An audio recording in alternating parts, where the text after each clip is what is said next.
ఆర్మూర్ ఇవ్వాలి. అవును sir. Okay sir, నేను ఇప్పుడు పంపిస్తాను సార్ రైస్ మిల్క్. ఎమ్మటే పంపిస్తాను సార్, ఎమ్మటే ఇస్తాం.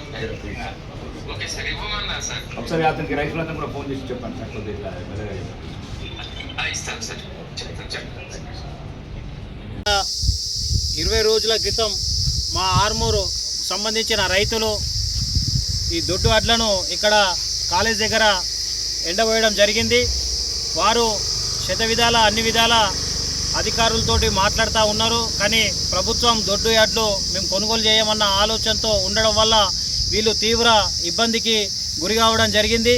ఈ విషయాన్ని నేడు మన ఆర్మూర్ ఎమ్మెల్యే గౌరవనీయులు రాకేష్ అన్న దృష్టికి ఈ రైతులము ఇక్కడ ఈ 3 పంతాల సదర్లమైనటువంటి నేను, మా బొల్లుపోతన్న, నారాయణ మల్లన్న, మా రైతులైనటువంటి సిద్ధాపురం చిన్నయ్య, మరి లింగన్న, నారాయణ, ఇట్లా అందరం కలిసి ఈ చిట్టిబాజన్న, మన తోట చిన్నయ్య, వీళ్ళందరం కలిసి గుండు చిన్నయ్య అందరం కలిసి ఈరోజు గౌరవనీయులైన ఎమ్మెల్యే గారి రాకేష్ అన్నను కూడా కలవడం జరిగింది. ఇక్కడ రైతులు చాలా ఇబ్బంది పడుతున్నారన్న.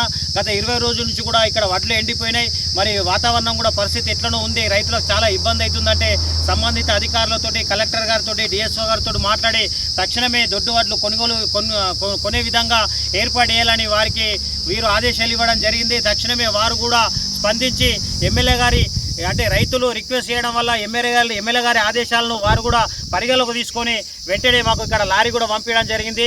ఈ రైతుల తరఫున, మా కుల సంఘాల అధ్యక్షుల తరఫున, అందరి తరఫున గౌరవనీయులైన రాకేష్ అన్న గారికి ప్రత్యేకమైన ధన్యవాదాలు తెలియజేస్తున్నాం.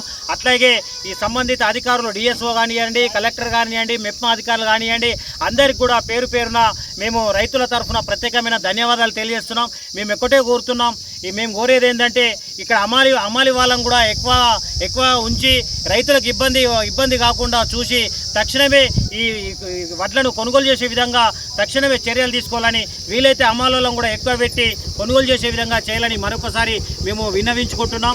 ఎందుకంటే ఇప్పుడు మా అన్నగారు రాజకీయాల్లో రాకేష్ అన్న గారు ఒక రైతు పక్షపాతి అని నేటితో నిజమైంది.